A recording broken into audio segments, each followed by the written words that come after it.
Hi everyone. If someone with dementia is difficult to understand, try and listen empathetically and intuitively. And often what happens is that the person relaxes enough, seeing that you're not in a rush to go. They relax, unwind, and sometimes do come out with something lucid that you can understand. If not, if you still can't understand them, just do the detective work and give them options and say, Mum, do you mean that you'd like a glass of water? And ask them to give a yes, no answer, or nod their head or shake their head, or do they want to go out for a walk? With that detective work with yes, no answers, you can get a response and communicate with them, and they can have their needs met and can feel heard. And that's very real constructive communication on the part of the person who has dementia and the person that's listening. So in regards to how this works in a dementia unit and examples that I've seen, there was one Maori man at the dementia unit. Not very many Maori people or Polynesian people come, into the dementia units. It's generally 95% Caucasian, New Zealand, white people. But this Maori man was in the dementia facility, a lovely man, but he was aphasic. It was very difficult to understand his speech.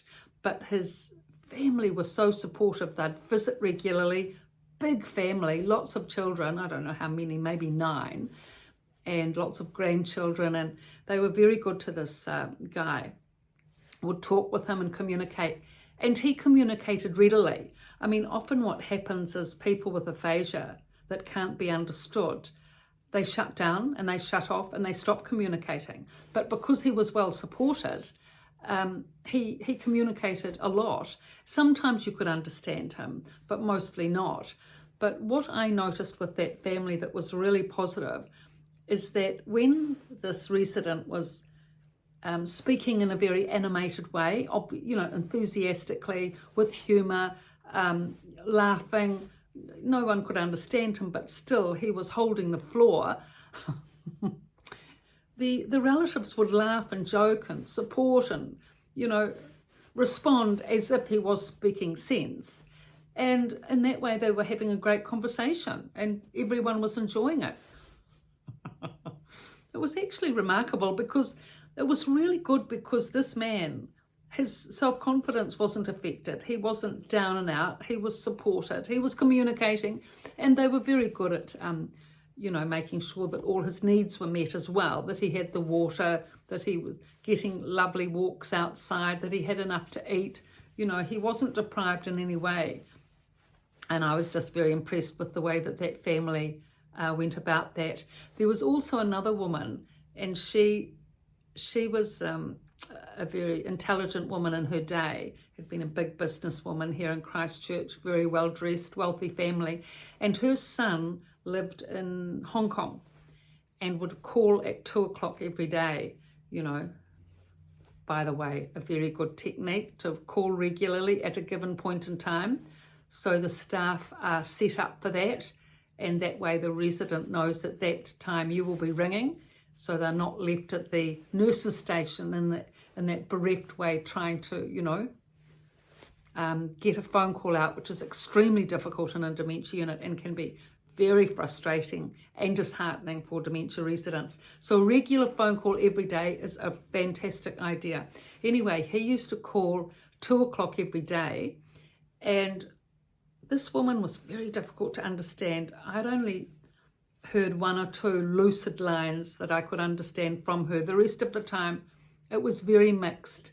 And so when he rang, she was often in the lounge, in the quiet lounge where the staff would take her so that she could hear, because it's always so noisy in the main lounge. And she'd sit and talk to him for half an hour.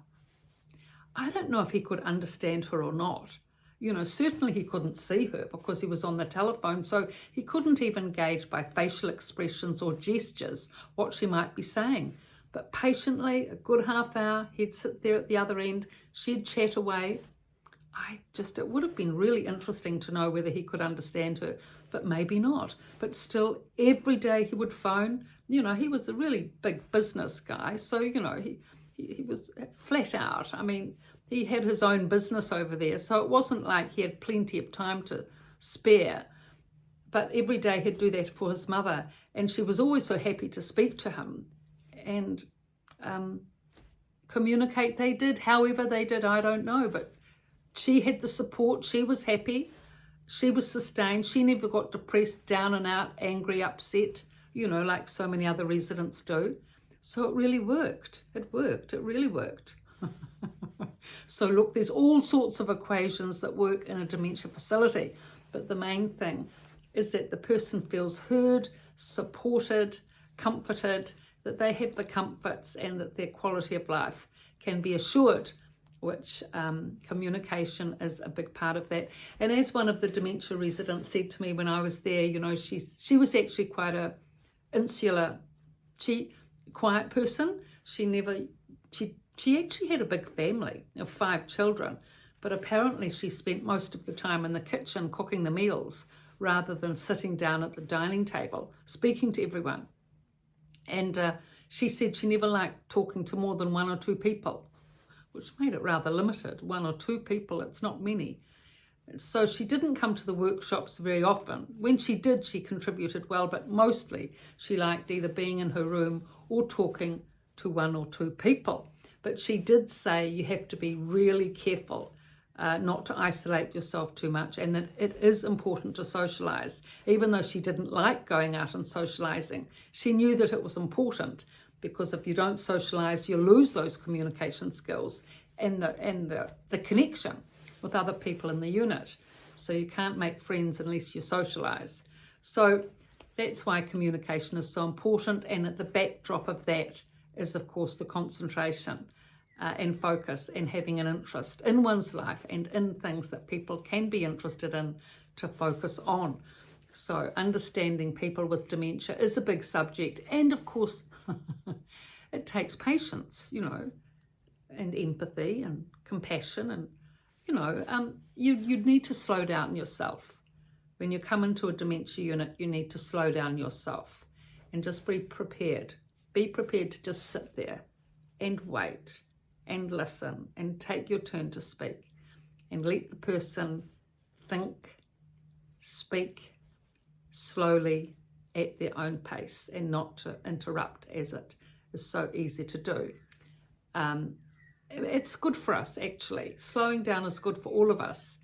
And at a dementia unit, getting in tune with people with dementia and their slower way of thinking and talking and moving winds us down. And actually, you need to slow down and wind down enough to get on that wavelength with the other person, to be able to connect and understand, either verbally or otherwise, what they're trying to communicate and say to you. Hence the relationships, the interesting relationships that we can all have with people with dementia as we understand them step by step. The interesting journey, very interesting journey, dementia journey.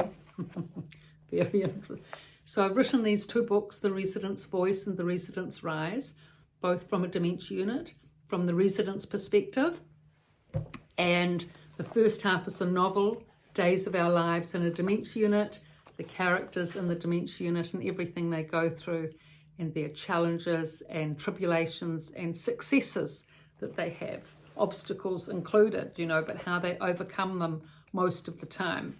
And then at the end of each book, I've got the epilogues, which are the practical positive techniques for relatives to be able to institute with their family, both going into the dementia unit and once they're in the dementia unit.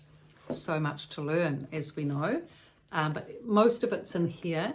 And of course, if you enjoy reading, really it's good to read the books. And of course, both of them are on Amazon. You can read the first 2 chapters, the excerpts from the first 2 chapters, and also both are on my website. Below the description, the website's there, www.pietavalentine.com, and lots of other radio interviews and backgrounds on this, that and the other thing. Lots of stuff is there. So thank you for your looks and your likes and your subscriptions and comments. And please subscribe so that this channel can, move along. Thank you.